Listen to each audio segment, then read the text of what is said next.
Welcome to this YouTube channel. इस video में हम क्या कवर करेंगे?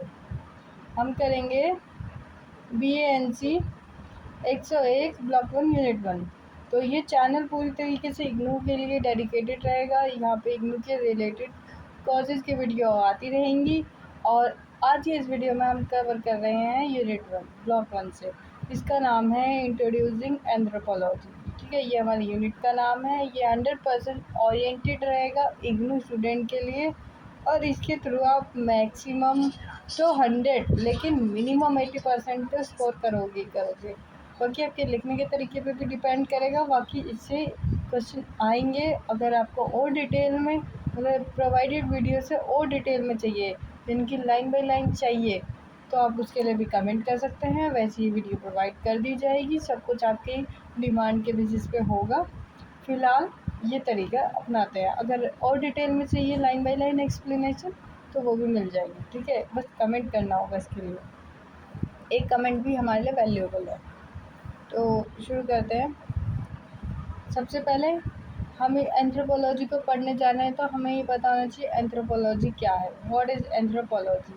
तो अगर हम एंथ्रोपोलॉजी को दो पार्ट में तोड़ें, ठीक है, एंथ्रोपोज और लॉजीज़, तो हमें मिलेगा एंथ्रोपोलॉजी का मतलब होता है कुछ जो ह्यूमन या इंसान और ह्यूमन एक ही बात है, मतलब इनसे रिलेटेड हो। और लॉजी का मतलब हमेशा स्टडी रहा है, स्टडी है साइंस।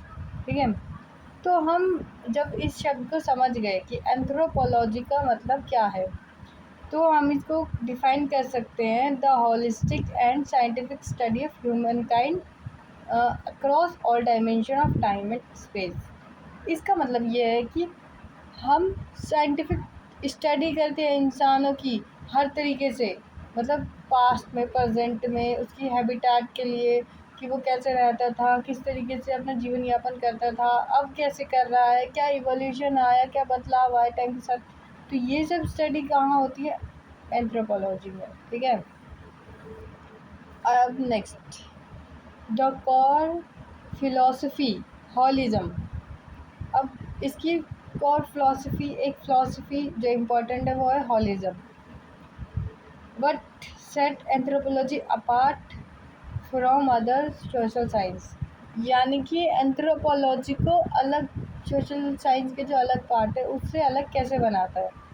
तो इसका रीज़न ये है कि है ना, ये इसमें इंटीग्रेटेड अप्रोच, यानी कि सब कुछ मिला के it studies all aspect of human life simultaneously, यानी कि ये इंसान के हर तरीके से हर एस्पेक्ट को जानने की कोशिश करता है। कौन? एंथ्रोपोलॉजी। यहाँ पर हर चीज़ को समझने की कोशिश की जाती है। इंसान का पास्ट, प्रेजेंट, उसका फ्यूचर क्या होगा, वो क्या करता था, क्या कर रहा है, क्यों कर रहा है, क्यों करता था, कैसे रहता था, क्या कंडीशन रही होगी, क्या मेंटेलिटी रही होगी, ठीक है, क्या बिहेवियर रहा होगा। ये सब स्टडी कहाँ होती है?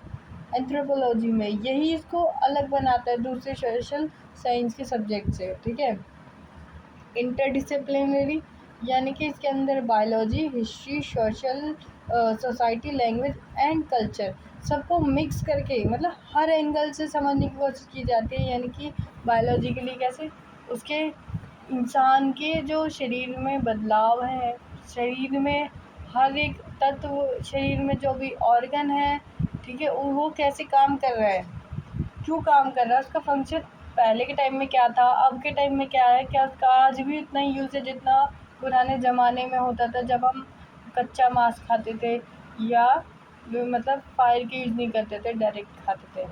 ठीक है, तो हिस्ट्री यानी कि हमारा इतिहास कैसा था, सोसाइटी, लैंग्वेज और कल्चर, यानी कि उस टाइम पे जब सर्दियाँ पड़ती थी तो लोग कैसे रहते थे, गर्मियों में कैसे रहते थे, मतलब इस तरीके से कल्चर की जैसे अब तो हमने कितने सारे त्यौहार बना दिए हैं। ठीक है, लेकिन उस टाइम पे इतने त्यौहार नहीं होते होंगे, लेकिन कौन कौन से होते होंगे उस टाइम से जो एकदम प्राचीन है, कौन से त्यौहार है वो?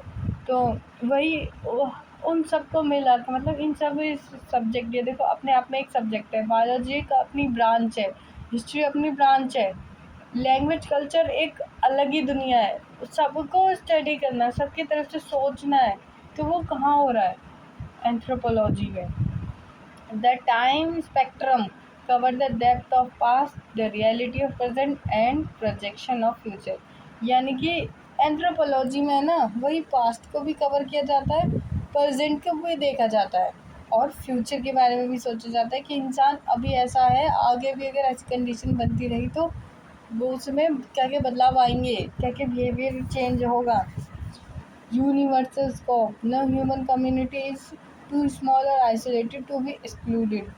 और मतलब इसमें क्या है, यूनिवर्सल स्कोप है कि है ना इंसान इतना छोटा भी नहीं, उसकी कम्युनिटी इतनी छोटी भी नहीं है कि इसको इग्नोर किया जा सके। ठीक है, तो ये सब कारण है कि एंथ्रोपोलॉजी एक अलग ब्रांच है, अपने आप में अलग क्यों है। वही ये इन सब कारणों की वजह से जो है एंथ्रोपोलॉजी अपने आप में एक अलग सब्जेक्ट है। ठीक है, अपनी ही एक अलग ब्रांच है।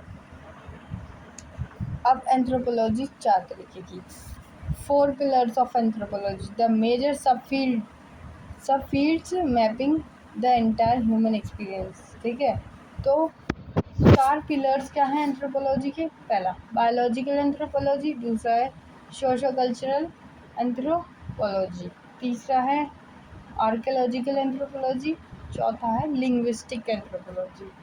तो बायोलॉजिकल एंथ्रोपोलॉजी में क्या होता है, यहाँ पर फोकस किया जाता है इवोल्यूशन में, जेनेटिक्स और बायोलॉजिकल डाइवर्सिटी, यानी कि जो ह्यूमन में डीएनए के लेवल पे डिफरेंस है। बायोलॉजिकल डाइवर्सिटी यानी कि जैसे कि क्या है, मल्टी सेलुलर यूनिसेलुलर होता है। ठीक है, सिंपल और कॉम्प्लेक्स ऐसे करके होता है ना। इसी तरीके से बायोडाइवर्सिटी यानी कि हमारे स्किन टोन, ठीक है, वॉइस, हाइट, विजन।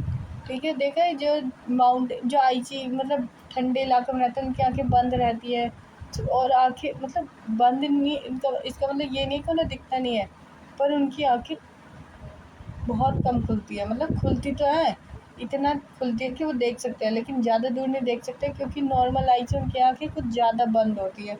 तो वो ठंड की वजह से होता है, वो बायोडाइवर्सिटी है कि हर ह्यूमन की आँख थोड़ी बंद होती है, वो सिर्फ उनकी होती है जो सर्दी ठंडे इलाके में रहते हैं। ठीक है, सोशल कल्चरल एंथ्रोपोलॉजी का फोकस कहाँ है, ये सोशल सिस्टम, ट्रेडिशन, कस्टम्स और स्ट्रक्चर पे ध्यान देता है। मतलब इसमें है ना हम क्या पढ़ते हैं कि है ना पुराने ज़माने में कौन सी व्यवस्था थी।